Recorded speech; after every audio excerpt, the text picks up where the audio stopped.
In the midst of Disney's Snow White being officially considered a box office disaster, the Walt Disney Company felt it best to redistribute the certified flop to over 1,300 theaters over the Mother's Day holiday weekend, attempting to drum up ticket sales for a film that will end up costing the company hundreds of millions of dollars. And, predictably, the results were disastrous. Let's talk about Disney's Snow White only making an average of around $50 a theater as part of the final push by the Walt Disney Company before this awful production finally sleeps eternally in its glass casket here on That Park Place. Well, just when you thought it couldn't get worse for Snow White and Rachel Zegler, Disney's Snow White has now flopped for a second time after a baffling re-release that just happened this month. Snow White hit theaters, and this time it's even worse for poor Rachel Zegler. Disney's baffling decision to re-release its live-action Snow White remake this past weekend has resulted in one of the most humiliating flops the studio has ever experienced, and that's saying something in the post-Wish era.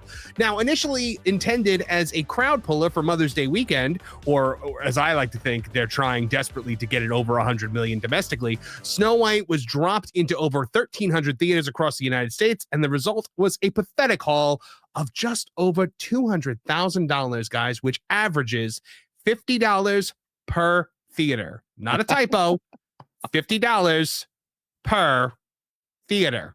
It's Morbin time, guys. It's Morbin time. That's what I literally wrote right here. It's a result so dreadful it evokes memories of Sony's ill-fated Morbius re-release, which became a meme for how disconnected studios can be from their audiences. And Disney, it seems, did not learn the lesson. Guys, now this movie has now flopped twice. They have failed to get it over the $100 million mark domestically, despite their best efforts. And I believe now today it comes out on digital release, right? Yeah, absolutely. Actually, you're right. I was just about to bring that up, Marvin. If you see this post right here, this was delivered May 6th. That I believe was the date they announced that this film was going to streaming, and it was going to be on streaming on May 13th. That's weird because literally 3 days later, they then, not officially announced, but it was known that they were going to be re-releasing this to 1,200 plus theaters domestically, and it's like, why would you shouldn't that be in the first order?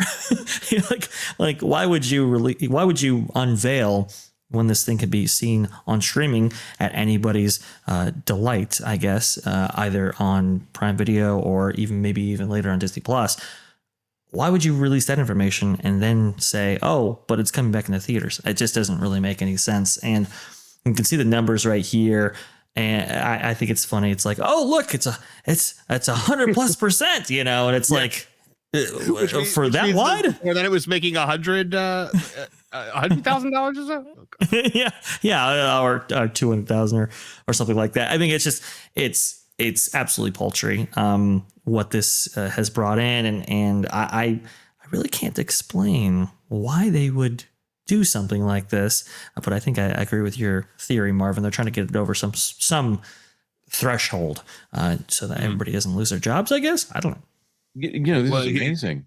I'm looking. It's $30 if you want to buy it, $25 if you just want to rent it right now. I don't know if you're struggling to get people to come to theaters to watch a movie. I can't imagine $30 to watch it at home.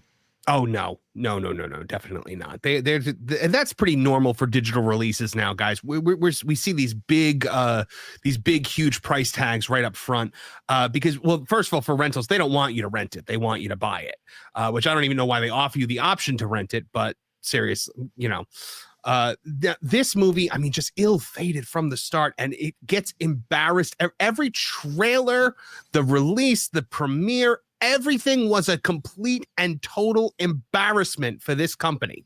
Oh, without question. I mean, this thing was ridiculed, lambasted, even by Disney fans. I remember when they showed this is the kind of the music video here from Rachel Zegler.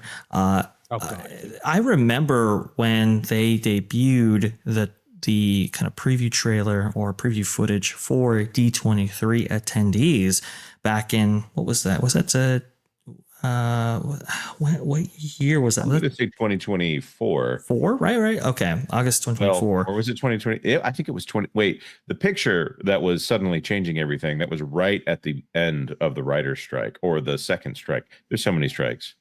Yeah. And so, yeah, so that was 2024. And I remember people coming out of there and going, oh my goodness, like I do not want to see that at all. The dwarves look horrible and all that. And those are Disney fans. Those are the people most primed to want something like this and accept something like this. And even they were balking at this idea of redoing Snow White in this way. And I just think it just got off the wrong foot, at least with audiences from there. We know that developmentally, but behind the scenes, it was all just chaos. And this thing was almost primed to fail, especially with those reshoots and so forth. Getting beyond that $1 billion threshold was never going to happen with this picture. But as soon as audiences saw it, I mean, this thing was dead in arrival. Well, what I was thinking actually the other day was that if they had actually done a re-release of the original, 1930s animated Snow White, it probably would have done a lot better. Oh, there's no question about it. I mean, That's what the company used to do. Every 7 years, they would release their classic catalog, and that started with Snow White. Back when Snow White was originally released in 1937, obviously it was in theaters for many, many months. I think maybe even years, if I'm not mistaken, on subsequent releases and so forth. But then during World War II, the Walt Disney Company really needed cash, especially from the drop in the European markets there.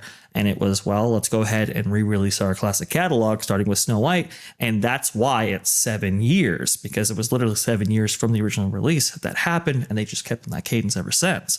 But it was extremely popular. And if you account for inflation, I think it's one of the highest grossing movies of all time.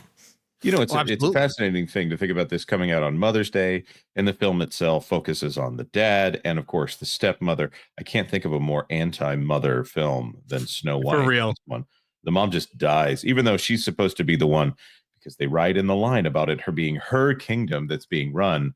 But for some reason, it's Snow White's father who is the one that she's trying to please. It's so strange. It's almost as if this was written by a committee rather than an actual screenwriter.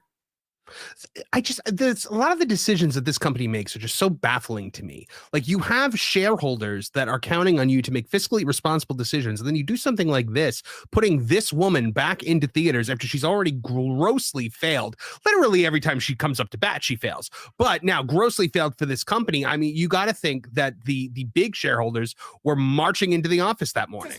Disney. Exactly like that. Fantastic. It's a good clip. But seriously, like, fiscal responsibility is something that the Bob Iger Corporation has not had in a very, very long time. Like, what are they doing with your money is essentially what you have to ask at that point. And obviously no financial advice given here. They're spending it on Andor. And Snow White and all their other stuff that they want to push out. And here's the thing, for every single flop that you have, whether it be Captain America 4, Snow White, Andor, again, it's less money that you can spend towards the parks and more money that has to be made up by the parks. So when we're covering something like refillable mugs going away, why is that? Why are they doing this? Well, who's going to pay for this $400 million flop that is Snow White? They have to make up that revenue, that lost revenue somehow. That's how they do it. And it's every single time. And your soda cup is what's going to save the company. Soda cup at the water parks that nobody goes to. That's what's going to save this company. Exactly. Thanks for watching That Park Plays News. For more information, consider checking out www.thatparkplace.com. And don't forget to subscribe, share, like, and send this out on your favorite social media accounts.